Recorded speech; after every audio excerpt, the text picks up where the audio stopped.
दिगंबरा श्रीपादवल्लभ दिगंबरा दिगंबरा दिगंबरा श्रीपादवल्लभ दिगंबरा दिगंबरा दिगंबरा श्रीपादवल्लभ दिगंबरा दिगंबरा दिगंबरा श्रीपादवल्लभ दिगंबरा दिगंबरा दिगंबरा श्रीपादवल्लभ दिगंबरा दिगंबरा दिगंबरा श्रीपादवल्लभ दिगंबरा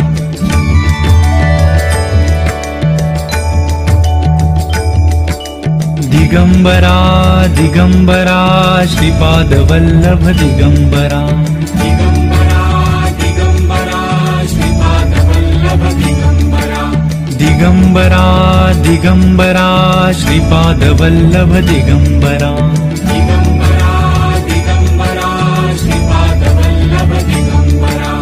दिगंबरा दिगंबरा श्रीपादवल्लभ दिगंबरा दिगंबरा दिगंबरा श्रीपादवल्लभ दिगंबरा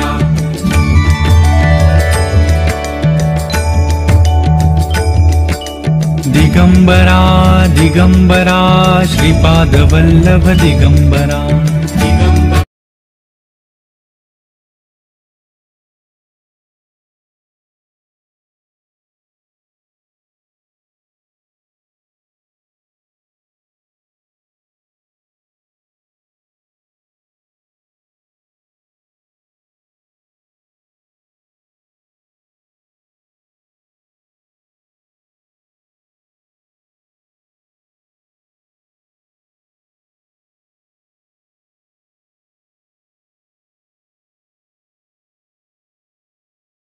दिगंबरा श्रीपादवल्लभ दिगंबरा दिगंबरा श्रीपादवल्लभ दिगंबरा दिगंबरा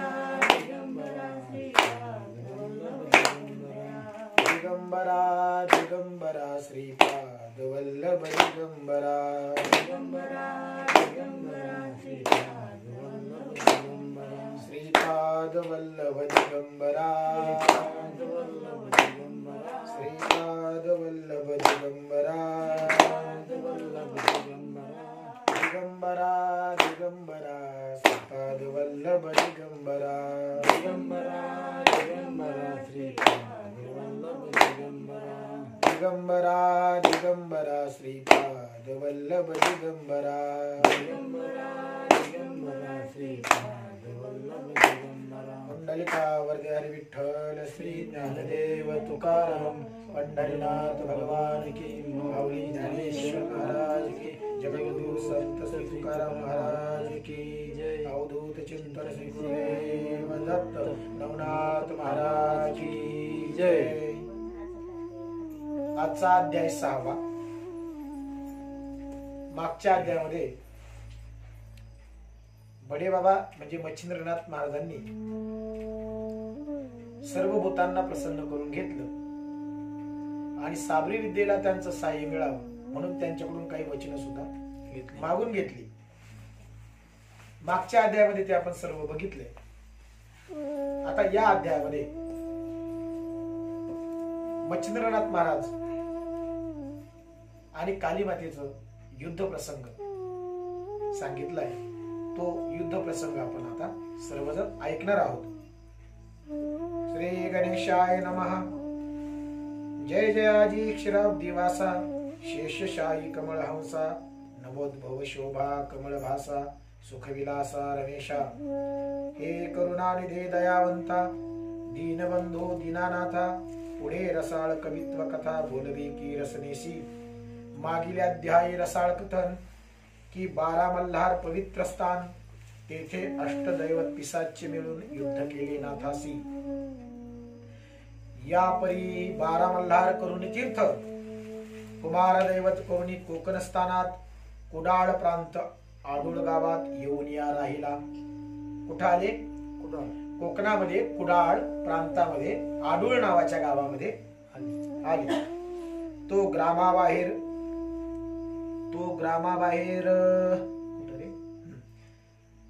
दुर्गालयी महाकालिका दैवत आहे। तयाचे दर्शना लवला आहे मच्छिंद्रनाथ पै गेला। ते कालिका दैवत अति खडतर मूर्तिमंत नांदे पृथ्वीवर, ते शिवहस्ताचे कालिकास्त्र स्थापन केले महिसी. आणि हे कालिकास्त्र हे शिवाचं अस्त्र आहे, भगवान शंभूंचं. आणि त्या ठिकाणी ते भूमीवर ते शंभून स्थापन केलेलं आहे. त्या अस्त्रे करून दैत्य वधिले, म्हणून शिवचित्त प्रसन्न झाले. म्हणून कालिका देवी वहिले वरदान घे का. बेधक कामना असेल चित्ती, ते वर प्रदान मागे भगवती. येरी म्हणे अपर्णापती मम कामना ऐकिजे.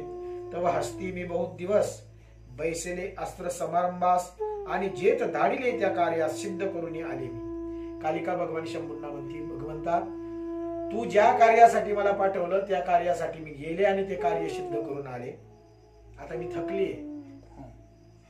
बहुत वृक्षांते भंगिता क्षिती, मी श्रम पावले अंबिका हस्ती. परी माते विश्रांती सुखवासा बघू दे. आता मला विश्रांती घ्यायची, तेव्हा मला आता आराम करायचा आहे. मला कुठंतरी एक स्थान पाहिजे. मग अवश्य म्हणून उमा रमण, उमा पार्वती, रमण म्हणजे उमाचा पती म्हणजे भगवान शंकर. तेथे केले तिचे स्थापन. त्या कुडाळ प्रांतामध्ये आडूळ नावाच्या गावामध्ये भगवान शंभूंनी काली मातेला त्या ठिकाणी स्थापन केलं. तिला विश्रांती घ्यायची होती म्हणून. ते उग्रदैवत अति म्हणून अद्यापी आहे कली माझी, अजून त्या ठिकाणी ते आहे. त्या कालिका दर्शनासाठी चित्त व्यग्र होऊनी पोटी, मार्ग लक्ष्मी तयासाठी संचार करिता झाला. कोण? मच्छिंद्रनाथ. देवी प्रती करून नमन, म्हणे मायवो आश्चर्यपण. म्या मंत्र काव्य केले निपुण, त्याजला साह्य होईल. मी शाबरी विद्या मंत्र कवित्व केलेला आहे, आणि हे माते तू त्या कवित्वाला साह्यभूत असावं. तुझे आशीर्वाद आम्हाला असावेत, त्या मंत्रांना तुझे साह्य असावं, असे मच्छिंद्रनाथ काली मातेला म्हणाले. तरी माझे हस्ते विराजून मम कवित्व विद्या गौरवून, तया ओपुनी वरदान कार्य उदित होई का. मच्छिंद्र म्हणतात, ऐशे मच्छिंद्र बोलता वाणी, क्षोभ चढला अंतकरणी. क्षोभ या शब्दाचा अर्थ राग. हा शब्द या ग्रंथामध्ये बराच वेळा आलेला आहे, त्यामुळे क्षोभ हा शब्द आला की राग असं सांगायचं. क्षोभ चढला अंतकरणी, शिव हस्ते अस्त्रा लागोनी, पूर्णास्त्रम झाला असे. त्यात मच्छिंद्राचे बोलणे त्या काली देवीने ऐकून, तेने क्षोभली अंतकरण प्रलया समजेवी. जैसा मुचकुंद श्रमोनी निद्रिस्त, तै काल येवन गेला तेथ, निद्रा बिघडता क्रोधानळात प्रसर झाला त्या समय. ही मुचुकंद राजा आणि काल यवनाचा या ठिकाणी दृष्टांत दिलाय. काल यवन राक्षसाला जेव्हा मारायचं होतं भगवान श्रीकृष्णांना, म्हणजे कथा थोडीशी सांगतो तुम्हाला, संदर्भ लागावा म्हणून. काल यवन राक्षसाला मारायचं होतं, पण भगवान श्रीकृष्णांची युद्ध नीती अशी होती की बऱ्याचदा समोरासमोर लढण्यापेक्षा ते युक्तीनं लढायचे. मग भगवान श्रीकृष्णांनी एक विचार केला की या कालयवन राक्षसाला जर मारायचंय तर मग केवळ शस्त्रानंच युद्ध केलं पाहिजे असं काही नाही. युद्ध करताना बऱ्याच युद्ध नीती वापरल्या जातात. मग याला वेगळ्या पद्धतीने आपण कालयवन राक्षसाला मारूया. म्हणून जेव्हा कालयवन राक्षसाच्या समोर भगवान श्रीकृष्ण गेले तेव्हा त्याच्याशी युद्ध नाही केलं, त्यांनी मैदान सोडलं आणि ते पळायला लागले. मैदान सोडून भगवान श्रीकृष्ण पळायला लागले. म्हणून कालयवन राक्षस त्यांच्या पाठी लागला. भगवान श्रीकृष्णांना रणछोड असं सुद्धा म्हणतात. ते नाव भगवंताला या प्रसंगामुळे मिळाले. त्यांनी रण सोडलं म्हणजे रणांगण सोडलं आणि ते पळायला लागले. मग कालयवन सुद्धा त्यांच्या मागे पळायला लागला. पळता पळता पळता पळता भगवान श्रीकृष्ण एका गुहेत शिरले, गुफेमध्ये शिरले. त्यांच्या मागोमाग हा कालयवन राक्षस सुद्धा गेला. त्या गुहेमध्ये मुचुकुंद नावाचा एक राजा त्या ठिकाणी निद्रिस्त होता, झोपलेला होता. त्याला वरदान होतं की बऱ्याच कालावधीपर्यंत युद्ध केल्यानंतर दमून थकल्यानंतर त्यानं वरदान मागितलं होतं की मला अशी जागा पाहिजे की ज्या ठिकाणी मी निवांत झोपेन, विश्रांती घेईन, मला कुणी त्या ठिकाणी माझ्या झोपेमध्ये कुणी खंड आणणार नाही, अशी जागा मला पाहिजे. म्हणून त्या जागेमध्ये तो त्या ठिकाणी झोपलेला होता, मुचकुंद. आणि त्याला वरदान असं होतं की जो कुणी त्याची झोप मोडीन आणि झोप मोडल्यानंतर डोळे उघडल्यावर पहिली दृष्टी त्याची ज्याच्यावर पडेल तो जळून भस्म होईल, असं त्या मुचकुंद राजाला वरदान होतं. आणि काल येवन भगवान श्रीकृष्ण त्या गुहेत शिरले. भगवान श्रीकृष्णाने काय केलं, आपल्या अंगावरचं जे उत्तरीय होतं, अंगावरचं जे वस्त्र होतं ते त्या राजावर, झोपलेल्या राजावर टाकलं आणि ते बाजूला जाऊन लपले. त्यांच्या पाठोपाठ हा कालयवन जेव्हा आला ना, तेव्हा कालयवन आल्यानंतर ते वस्त्र पाहिलं भगवंताच, आणि त्या कालयवनाला वाटलं की मला एवढं दमवलं आणि इथं झोपा घेतोय हा, नाही का. आणि म्हणून तो काय करायला गेला, ते वस्त्र ओढला, त्या पालापाचोळा त्यांच्यावर पडलेला होता ना, त्या मुचकुंद राजावर ते झाकलेले होते. मग हा लपून बसलाय म्हणून त्यांनी त्याला हलवायला सुरुवात केली किंवा धक्के द्यायला सुरुवात केली, आणि त्याच्यामुळं त्या मुचकुंद राजांची झोप मोडली. ते उठून बसले, डोळे चोळत त्यांनी आपले डोळे उघडले आणि पहिली दृष्टी पडली ती कालयवन राक्षसावर, आणि त्या ठिकाणी तो जळून भस्म झाला. युद्ध न करता कालयवन राक्षसाचा अशा पद्धतीने भगवान श्रीकृष्णांनी युक्तीनं त्याचा वध केला. तेच उदाहरण या ठिकाणी दिले की जैसा मुचकुंद श्रमोनी निद्रिस्त, श्रमोन म्हणजे कष्ट करून झोपला होता, तै कालयवन गेला तेथ निद्रा बिघडता क्रोधानळात प्रसर झाला त्यास. की प्रल्हाद पडता परम संकटी, प्रल्हाद माहित असेल तुम्हाला सर्वांना, विष्णू हृदयी क्रोध दाटी प्रकट झाला कोरडे काष्टी राक्षसा लागी निवटावया. कोरडे काष्टी म्हणजे खांबातून प्रकट झाले ना भगवान विष्णू नरसिंहाच्या अवतारानं प्रल्हादाचं रक्षण करायला. प्रल्हादाला काही कष्ट झाले तर जसं भगवंताला त्रास व्हायचा, तैशी कालिका हृदया सरिता उचंबळली क्रोध भरिता, तसा तिला इतका राग आला मच्छिंद्राचा. मच्छिंद्रा लागी महिशिंदू अर्थी मिळू पाहिले की क्रोध नो हे वडवानळ. वडवानळ या शब्दाचा अर्थ काय? वडवानळ जंगलाला लागलेली आग, वनवा, त्याला वडवानळ सुद्धा म्हणतात. मच्छिंद्र अब्धी अपार जळ प्राशु पाहे होता वेळ अर्थ समय जाणून घ्या.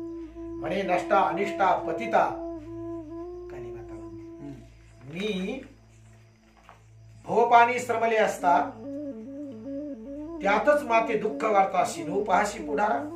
अरे मी थकून मागून या ठिकाणी विश्रांतीसाठी स्थान घेतलंय, भगवान शंभूंकडून मागून घेतलंय, आणि तू मला आता परत या ठिकाणी म्हणतोय की माझ्या हातात ये आणि माझ्या कवित्वाला तू सहाय्य कर, आणि जेव्हा जेव्हा मंत्र उच्चार होईल तेव्हा तेव्हा त्या ठिकाणी तू प्रगट होऊन ते कार्य सिद्धीला ने. म्हणजे आता तू पुन्हा मला कामाला लावायला लागला का?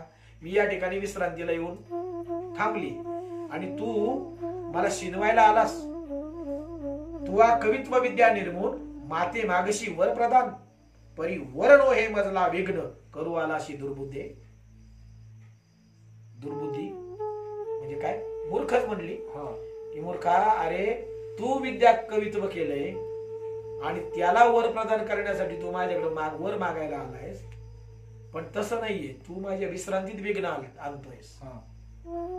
अरे मी आपला भोग सारून निवांत बैसले सेवित स्थान, मी माझे सगळे कार्य बाजूला टाकले आणि या ठिकाणी निवांत माझ्या स्थानावर बसलीये. तरी तू माते वरा गोवून शिनूपाशी दुरात्म्या, तरी आता मोमनोचनी उभाणार आहे जाय फिरोनी. कळतंय ना तरी आगळीक होता करणी शासन काळ लाभसी.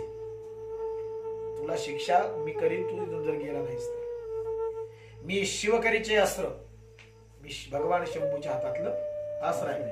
तव करी राहीन काय विचित्र की करी कवळुनी नरोटी पात्र भिक्षा मागे श्रीमंत, किंवा पितळ धातूची मुद्रिका रचिली ते हिरा हिरकणी वेडका घडली, देवी तू ते कामनास पुरली सर सर माघारा. की वायसाचे धवळारी हंस बाळ करी चाकरी तन्याय दुराचारी इच्छुप आहे मम काष्टा. रावरंकाची पंक्ती आला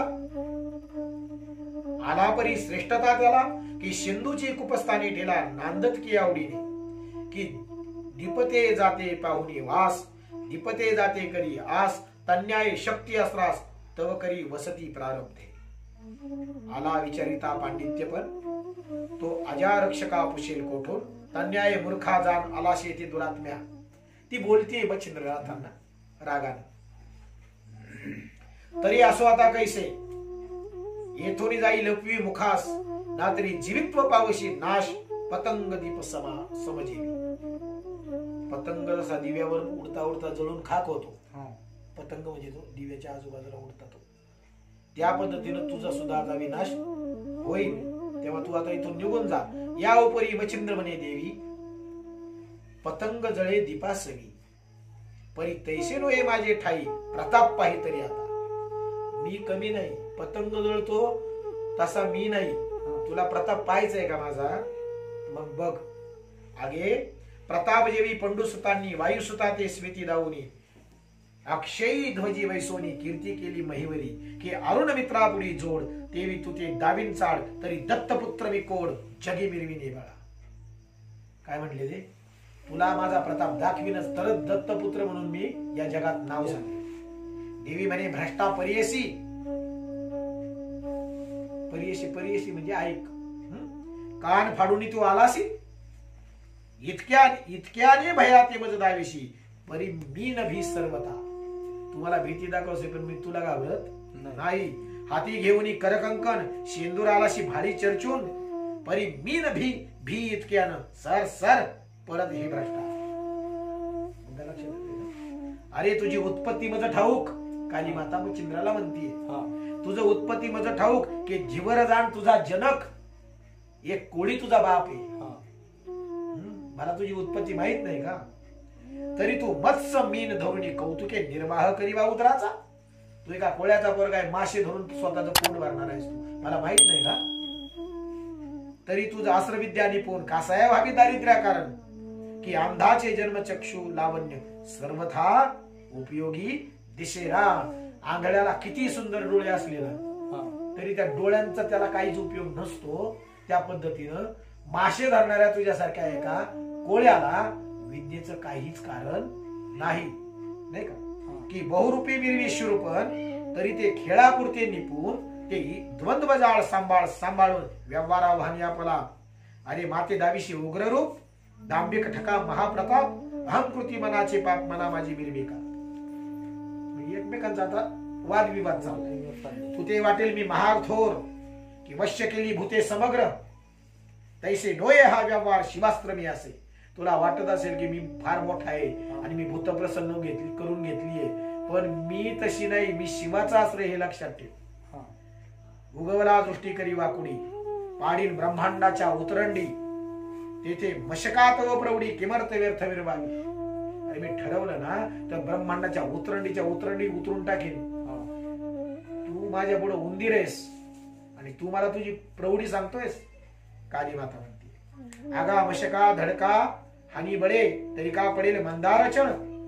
उंदरानं मंदार चळाला किती धडका दिल्या म्हणून मंदार चळ पर्वत पडणार नाही. तेवी तू माते घुंगरडे केवळ निज दृष्टी आव्हानीशी. तू फक्त माझ्या डोळ्यापुढे गुंगरड डोळ्यापुढे फिरताना तसा आहे तू माझ्या पुढे. अशी काली माता मच्छिंद्रनाथांना म्हणते. मच्छिंद्र म्हणे देवी ऐक. बळीने वामन मारिला मानिला मशक.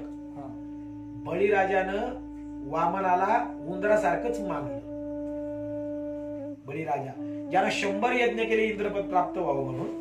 पण त्याचे 100 यज्ञ जर पूर्ण झाले असते तर त्याला इंद्रपद मिळालं असतं. म्हणून भगवान इंद्रानं विष्णू भगवंताला विनंती केली की देवा काहीही करा पण बळीराजाचे यज्ञ थांबवा. कारण बळी हा कोण आहे. प्रल्हादाचा नातू आहे. लक्षात ठेवा. मग प्रल्हाद शेवटी राक्षस कुळातलाच आहे. बरोबर. हिरण्यकश्यपचा मुलगा प्रल्हाद आहे. मग राक्षस कुळातला एखादा व्यक्ती जर इंद्रपदावर बसला तर त्याचा दुरुपयोग होऊ शकतो. बरोबर. म्हणून बळीराजाचे यज्ञ थांबवा. जेणेकरून ते इंद्रपदावर बसणार नाही. नाही. आणि 99 यज्ञ पूर्ण झाले होते. 100वा यज्ञ सुरू झाला होता. 100 यज्ञ पूर्ण झाले की इंद्रपद मिळतं. आणि तो 100वा यज्ञ बळीराजा करत होता. म्हणून इंद्राला चिंता पडली, काळजी पडली आणि इंद्र विष्णू नारायणाकडे गेले आणि म्हणाले काहीही उपाय करा पण यज्ञ थांबला पाहिजे. तेव्हा भगवान विष्णूंनी वामन बटूचं रूप घेतलं. तो वामन अवतार जो आहे विष्णूचा 9 अवतारांपैकी वामन अवतार. त्या वामन बटू म्हणजे बुटका, छोटा बुटका, एका वामन बटूचं रूप घेतलं आणि बळीराजाच्या दारात भिक्षा मागायला आले, दान मागायला आले. बळीराजा या जगामध्ये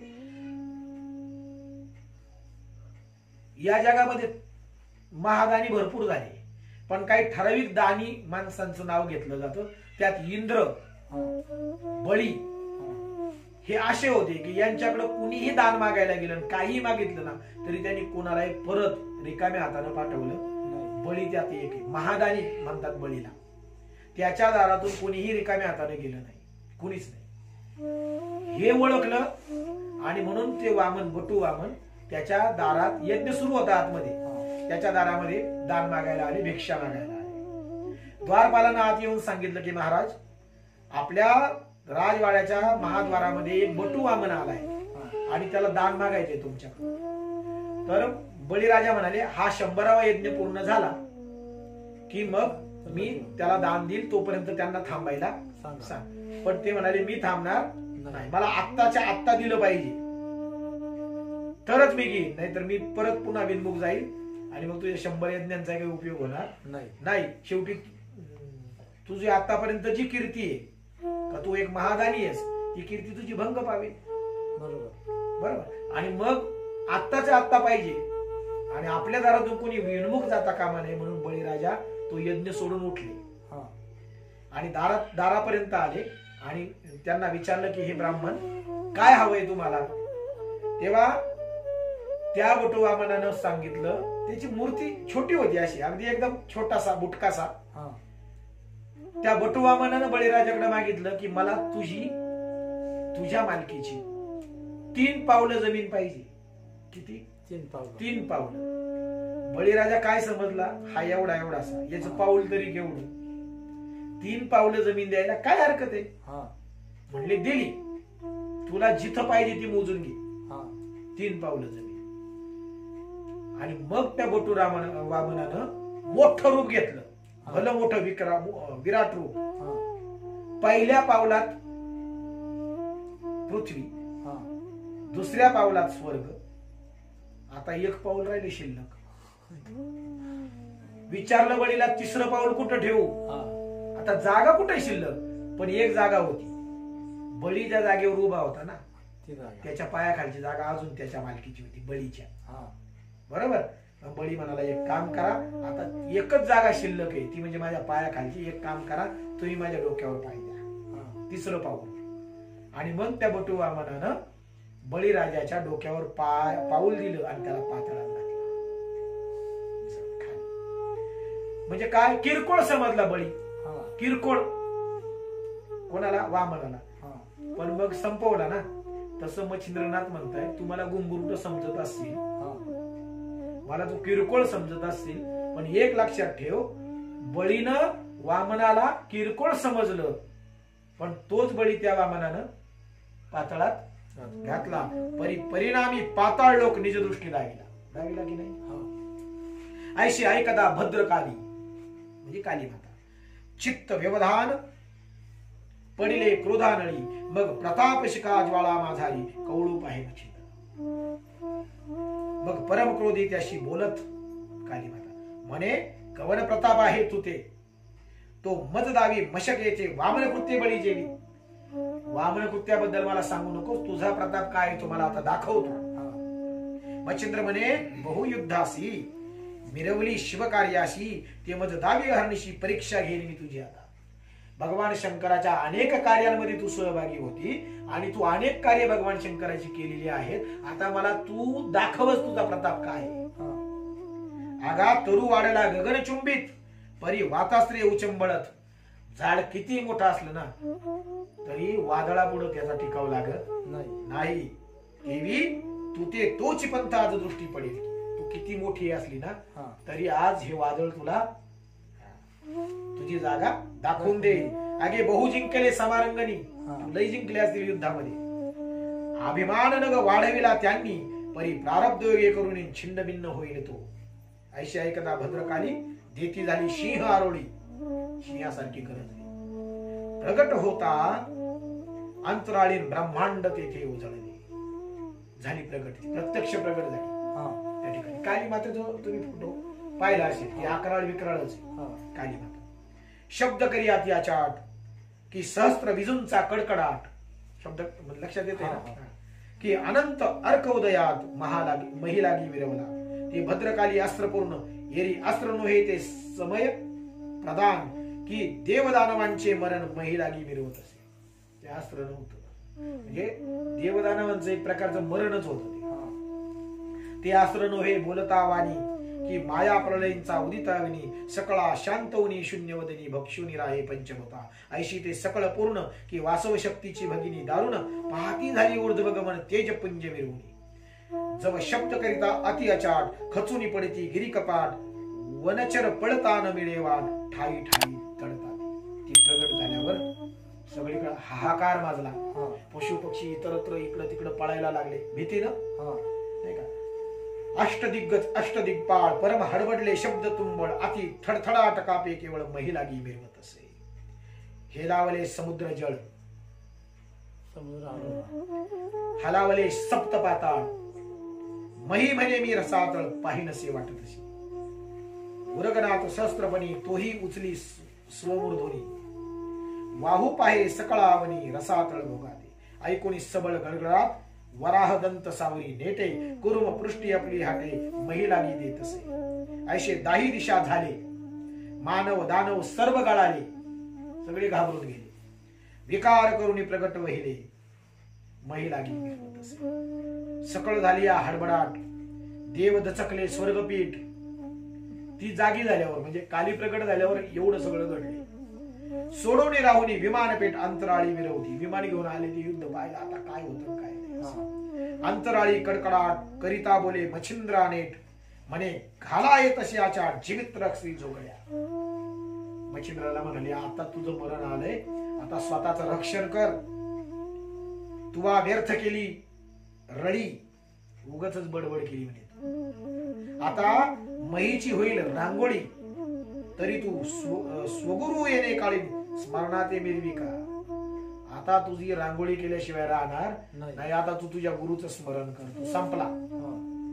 अगा जैसे वज्राश्रय करून बा नगाचे होत चिरून तन्याय तू मही कारण क्षीण करी जोडे. तू संपला. जसं वज्र पर्वताचं चिरून करतो पावडर पर्वत वज्रास्त्र, तसं आता तुझी काय करणार मी. अरे हा सकळ महिपाठ तो आज कालिका करी सपाट. सगळं सपाट करून टाकणार. तुलाच नाही सोडणार, सगळं सपाट करणार. तरी आता काय पहाशी वाट मिरविशी कैसा जोगड्या. जोगड्या म्हणजे संन्यासी. संन्यासाला आपले शिव्या देऊन आपण रागानं जोगड्या म्हणतो ना संन्यासा.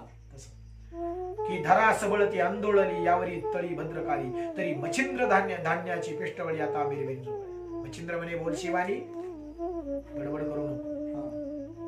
परी तो वृश्चिक कंटकाची खाली दंश करता मज लागले त्याला मारेल निश्चय. मला जो नडल मला जो दंश करील त्याला मी सोडणार नाही. त्याला नक्की मारणार. मग भस्मजोळी कुक्षी पुटी खांद्यावर असलेली भस्मजोळी करी कवळुनी भस्मची मुठी मंत्रासरात आणून पोटी वासव शक्ती जपत असे. कोणता अस्त्र. वासव शक्ती अस्त्र. मंत्री पाठ होता भस्मची मुठी फेकिली तेव्हा गगनपंथी तव ती तात्काळ वासव शक्ती प्रगट झाली तेजस्वी. जैसे सहस्त्र अर्क तेजाळ की उदय पावला भडाग्नी गोळ कलिका विधान तम मंडळ निरसावया चातसे. कालीदेवीवर त्यानं ते सोडलं. कलिका कनक कश्यपू जागी मानुनी प्रल्हाद मच्छिंद्र जोगी स्तंभापरी भस्मची मुठी तवेगी नर हरी रूपे प्रगटली की परमक्रोधी वडवानळ भद्रकाली ते समुद्र जळ प्राशावया उतावेळ गगनपंथे जातसे. ती अस्त्र तिच्याकडे धावायला लागले. ते वासवास्त्र अर्क करींचे भद्रकाळी अस्त्र शिवकरीचे उभय ते सवार प्रतापनगरीचे युद्धालागी मिरवले. म्हणजे अस्त्राचं आणि कालीमातेचं काय सुरू झालं? युद्ध सुरू झालं. की पहाणी पाहता हरिहर की एक मित्र एक चंद्र वाचस्पतीची महात्म्य पार उशना कवी मिरवित असे. की एक मेरू एक मानदार की वायू आणि वायुकुमार ते भद्रकाली वासवास्त्र गगना माझी मिरविती. की जिठियान माझी जरासंध तया भिडला भीम प्रसिद्ध. की कपी माझी सुग्रीव द्वंद्व वाली लागी भिडत असे. म्हणजे कोण कोणाशी कसं भिडलं त्या पद्धतीने काली माता आणि वासवास्त्र यांच्यामध्ये युद्ध सुरू झालं.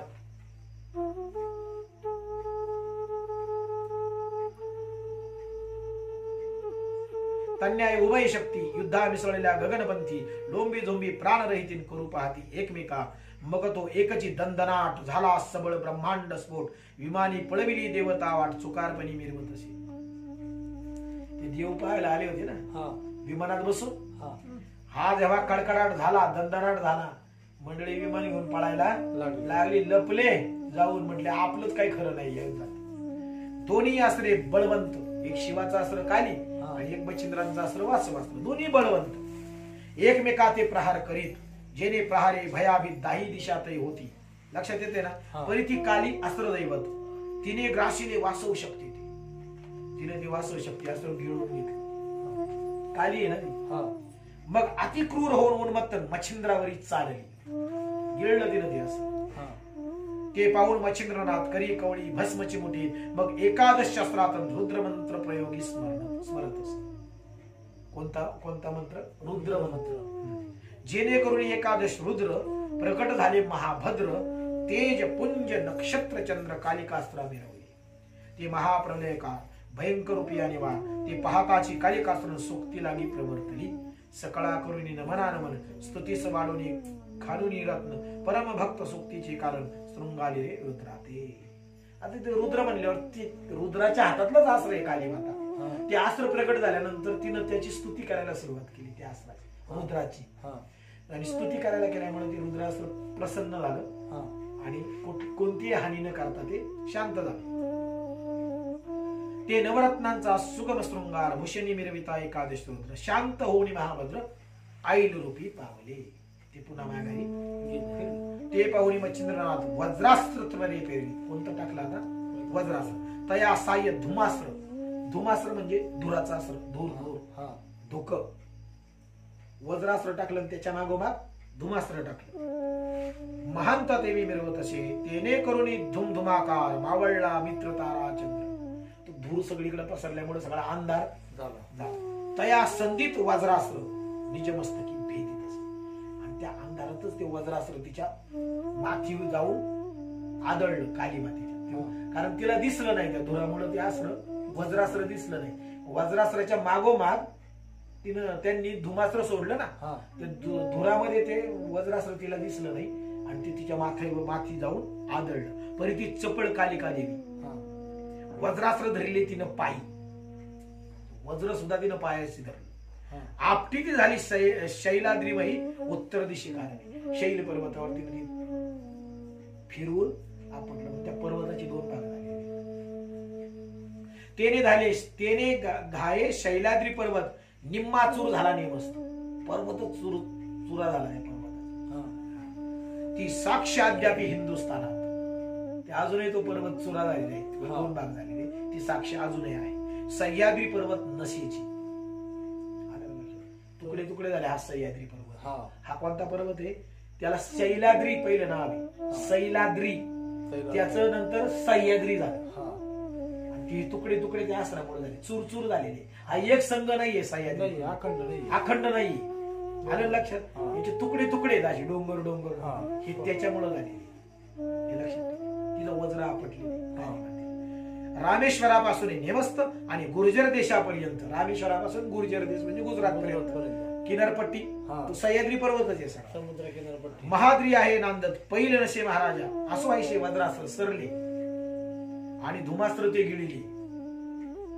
ती काही साधी नव्हती. शंकराचा अस्त्र आहे ते. पाहुणी मच्छिंद्र वैले वाताकर्षण जपत असे. त्यांचं हे शेवटचं अस्त्र म्हणजे हा सगळी अस्त्रांचा निरुपाय झाला ना. ते वाताकर्षण टाकायचे.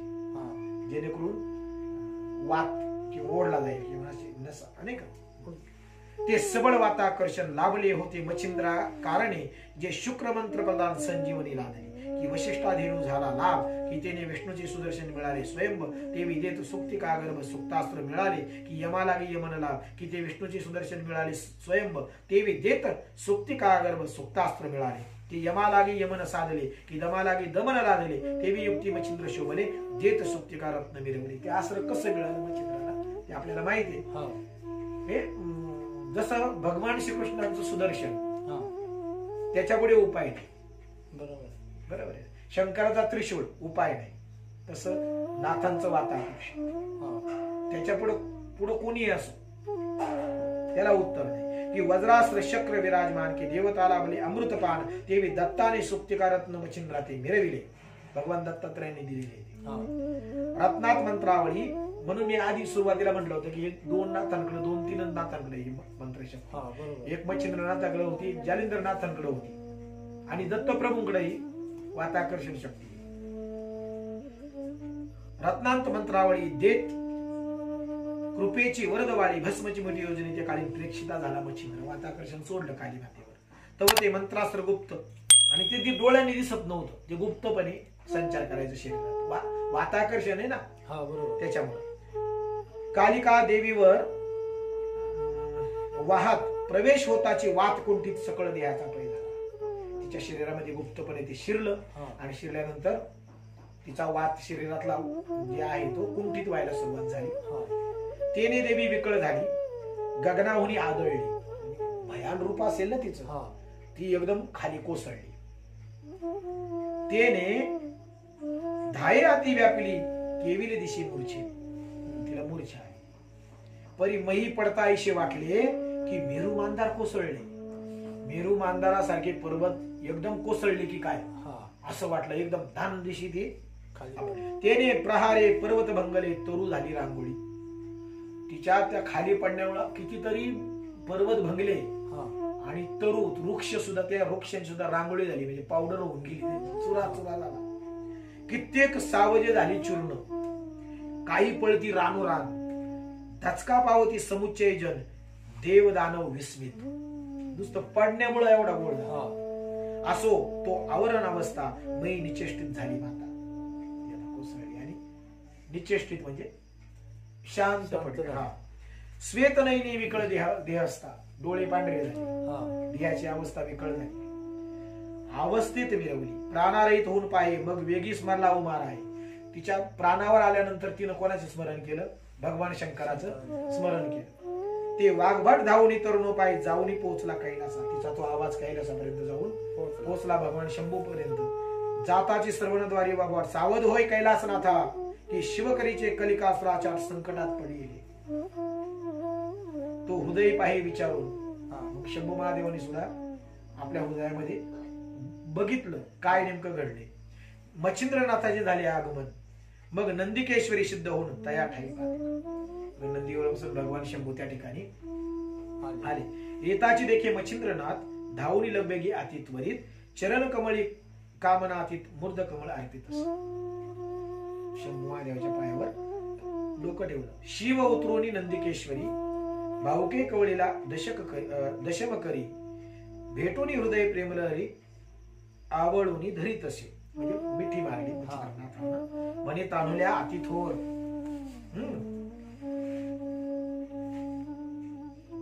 करून दाविला चमत्कार. मज करीचे कलिकास्त्र आज जिंकले पराक्रमी. या काली अस्त्राला आजपर्यंत कुणीच जिंकलं नव्हतं पण तू पराक्रम केलास आणि माझ्या हातचं कालिकास्त्र आज तू जिंकलंस. नाथ म्हणे आदिनाथ ही त्वकृपेची बोध सरिता. हे माझं काहीच नाही, तुमची सगळी कृपा आहे. बरोबर. बद्रिकाश्रमी राहुनी दत्ता श्रुत केले तुम्ही. शर्मास महाराजा रक्षण माते प्रसन्न रवी केला तुम्ही.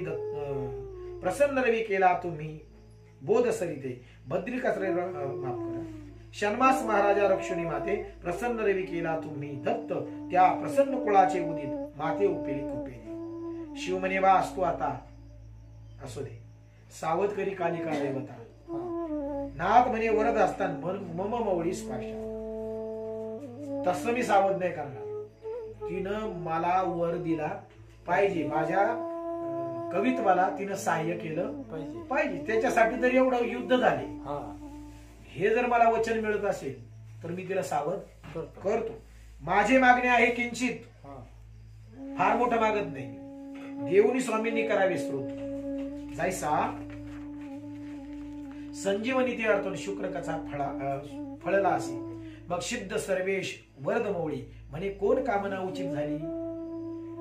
तदनु अर्थ ये काळी लाधशी तू वधवत्सा. तुझी काय इच्छा ती मला सांग, मी सांगतो. असं त्याच्या हातात म्हटल्यावर ते समजावणार. नाथ म्हणे पंचवक्रा महादेव बरं का. कवित्व करविले सामिरी पवित्रा, त्याते वर देवनी वरद पात्रा कालिकास्त्र निर्माण. या कालिकास्त्रानं माझ्या साबरी विद्येला सहाय्य करावं, हे माझं मागणं आहे. जैसे तव करी बहु दिवस बसून अमित केले कार्यास, तेवी माझे वक्रास कालिकेने बसावे. जसं तुझ्या हाती राहून तिनं अनेक कार्य तुझे केले, तसं तिनं माझ्या कार्यासाठी धावलं पाहिजे. जे जे कार्य लागे माते तदनु कार्य वहावे सरते, आणि पुढेही मंत्र कार्यातील उपयोग व्हावे जाई. असे जेव्हा जेव्हा मला गरज पडेल तेव्हा तिने मला सहाय्य केलं पाहिजे, आणि पुढेही जो कोणी मंत्र उच्चारेल त्याला सुद्धा सहाय्य झालं पाहिजे. ऐशी रीती वरदान द्याल जरी प्रसन्न होऊन, तरी कामना समाधान निज देईना. अवश्य म्हणून उमारामन कालिका त्वरित त्वकरी ओपून पर्या समयी जीवित वदान कालिकेचे शिकारे. काही हरकत नाही, कालिकास्त्र मी तुझ्या हातामध्ये देतो, पण आता तिचा जीव वाचव. यापरी मीही उमाना त्वकार्याशी आहे. नुसती कालिकाच नाही तर मी स्वतः भगवान शंभू, मी स्वतः तुझ्या कार्याला सहाय्य करेन.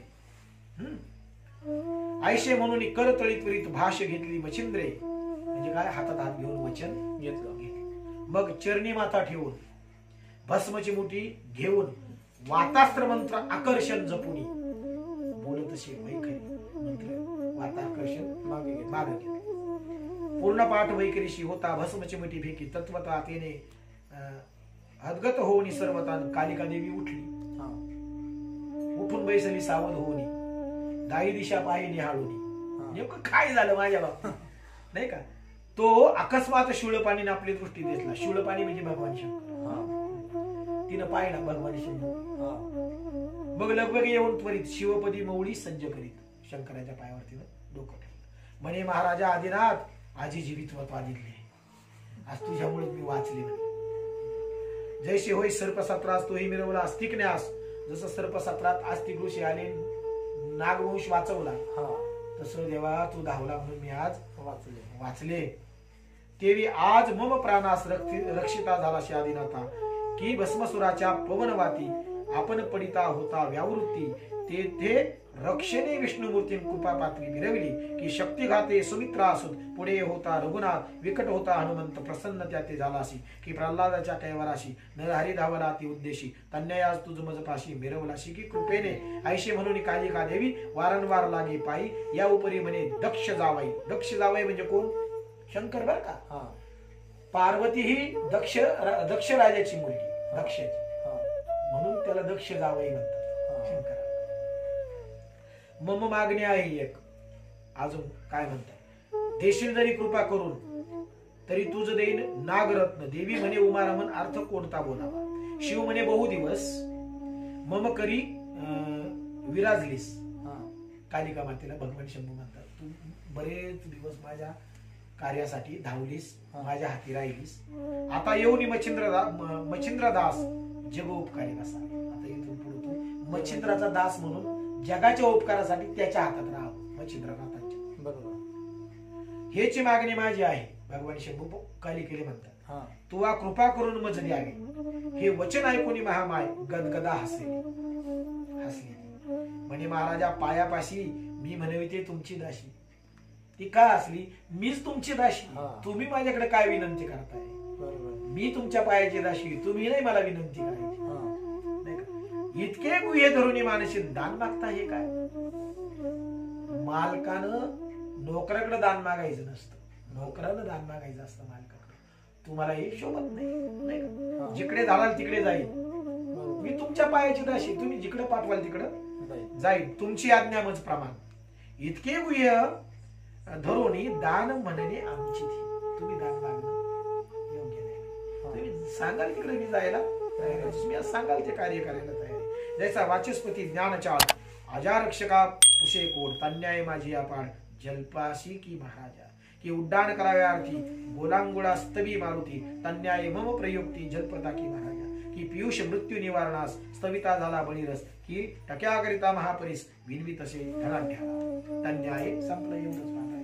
तन्याये अर्पणापती गौप्य धोरणी करीती विनंती पर हे श्लाघ्य सेवकाप्रती कदाकाळी साजेना तरी आता असो आयशे मान्य करी स्वामी शब्दास. बर का? मग बोलावणी मच्छिंद्रास जननी हृदय मान्य केलं आणि मग मच्छिंद्राला बोलवलं आणि तिनं मच्छिंद्रनाथाला छातीशी धरलं, त्याच्या पाठीवरून हात फिरवला आणि सांगितलं बाबा तू जेव्हाही मला बोलवशील तेव्हा मी तुझ्यासाठी सहाय्य होईल. म्हणे बारे ऐक वचन साबरी विद्या कविरत्न जेथे येईल माझं नाव. ज्या त्या मंत्रामध्ये तुझे कवित्व केले, जिथं जिथं माझं नाव तुझ्या मंत्रावळी म्हणजे तुझ्या कवित्वामध्ये येईल तेथे सहाय्य मी असे. कवनार्थी असो कैशी काहीही कार्य असू दे, कोणत्याही अर्थाने असू दे, जिथं माझं नाव येईल तिथं मी सहाय्य करेन. मी प्रवर्तुनी उच्चारास नुसता उच्चार केला तरी मी प्रगट होईल. आयशे करतल, करतल म्हणजे हातात हात घेऊन हा करतल आयशे करतल देऊनी भाष्य समाधानी मिरवली. मच्छिंद्र आणि उमानाथ देवीने ठेवून 3 रात्र 3 दिवस देवीच्या तिथं दोघांनाही मुक्कामी ठेवलं. मग स्नेह संपन्न बोलत मच्छिंद्रनाथा उडविले. याउपरी शिवदेवीचे पाणी मच्छिंद्रनाथाच्या कृपे ओपोनी अति गौरवेश्वर पाणी स्वस्तानाशी जात. ते आश्र म्हणजे कालिका माता मच्छिंद्रनाथांचे स्वाधीन करून ते आश्र आणि ते आपल्या स्वस्थानाला निघून गेले 3 दिवसानंतर तिथं मुक्काम राहून. मग मच्छिंद्र आणि उमानाथ देवी बोलवून स्वस्थानात येत शिव पावले कैलासात मच्छिंद्रनाथा भेटून ते आपल्या कैलासाला निघून गेले. यापरी तेथून मच्छिंद्रनाथ उत्तर पंथे गमन करीत उत्तरेकडे चालले. हे कुठं घडलंय? सैलाद्री कोकणात. लक्षात आलंय ना? कोणता प्रांत? कुडाळ प्रांत, आडुळ गाव. बरोबर, सुरुवात आली ना लक्षात? हे सह्याद्री पर्वताच्या कुशीत घडलेलं हे सगळं आहे. आता त्यांचा प्रवास कुठं सुरू झाला? उत्तरेकडे सुरू झाला. तो समुद्र तरी हरेश्वर दैवत गदार्थी पार्थला गदातीर्थी करून स्नान येत हरेश्वरा दर्शना कारण हरिहरेश्वर. बरोबर, आलं का लक्षात? हा, तिथं दर्शनाला आले. तेथ कथा वर्तली रसाळ पूर्ण पुढील अध्यायी हरिहरेश्वरला जी कथा घडली मच्छिंद्रनाथांच्या बाबतीत ती पुढच्या अध्यायामध्ये आम्ही शिवसुत वीरभद्रा बरोबर युद्ध आहे पुढच्या अध्यायात. महाजठी प्रतापरुद्र त्रया ते भेटता नाथ मच्छिंद्र समारंगणी मिरविती असो येऊन त्या प्रसंगी आता भावे पूजिली कालिका देवता तरी पठन प्रसंगी उपयोग बहुता मुष्टी निवारणी पडे. पुढे मंत्रपुष्टी दृष्टी बोधान करी तीर्थाची पाठी पुढेचे डेजारणा लोटी मरण भीती बाधेना. हा अध्याय नित्य पठण करील तो इतक्या भयापासून सुटेल आणि हा अध्याय गृही पाळील कधीही पीडा न त्याशी होय. जो घरात नुसता ठेवेल तरी आणि कोणासही जगी अतवता काळी मुष्टीची बाधा होता मुठमारी. आपण म्हणतो ना माझी मुठ मारली किंवा जे कोणी करेल ती बाधा चालणार नाही. जेव्हा हे घरात असेल किंवा हे वाचलं ऐकलं तर मुठमारी जारण मारण उच्चारण ह्या ज्या गोष्टी असतात ह्या तुमच्या घरावर चाल करणार नाही आणि त्या घरात राहणाऱ्या माणसांवर सुद्धा चाल करणार नाही. त्या ते प्रसंग श्रवणी पडता शम होईल ती गोष्ट. ऐशे गोरक्षाचे कथन वदला आहे किम्यागारी ग्रंथाकार तरी जन हो विश्वास धरून ग्रंथ संग्रही पाळावा. विश्वासानं हा ग्रंथ आपल्या घरामध्ये ठेवावा. हा ग्रंथ म्हणाल उगलीच वाणी तुम्ही म्हणाल हे काहीतरी सांगितले उगच काहीतरी नाही का तरी नोहे आहे अमृत संजीवनी. विश्वास ठेवा. पहा सिद्धाची वागवणी श्री गोरक्षे कथी तरी विश्वास धरून चित्ता प्रचिती घ्यावी पठण करता. मी नुसतं बोलत नाही म्हणे तुम्ही स्वतः प्रचिती घ्या घरात ठेवून पहा विश्वासानं. नाहीतरी ग्रंथ उगाची निंदिता दोषामारी पडाल. ग्रंथाची निंदा करू नका. दोष उघडे. या उपरी अर्थार्थी उगेच निंदाल ग्रंथाप्रती तयाचा निर्वंश होऊन जो ग्रंथाची निंदा करेल त्याचा निर्वंश होईल. निर्वंश पाहून क्षिती यमपुरी वशेतो. तरी श्रोते भाविक जन तुम्हा सांगतो एकच वचन, भाव विश्वास करा. विश्वास ठेवा, शंका मनात अजिबात आणू नका. सकळ स्वार्थ पुरेल की आणि मग तुमच्या सगळ्या कामना मनोरथ पूर्ण होईल. जे विश्वासावर स्वार झाले, जे विश्वासावर स्वार झाले ते सर्वस्वी तरुण गेले. सत्यवचनी जगे मिरवले संत वदनी विश्वास.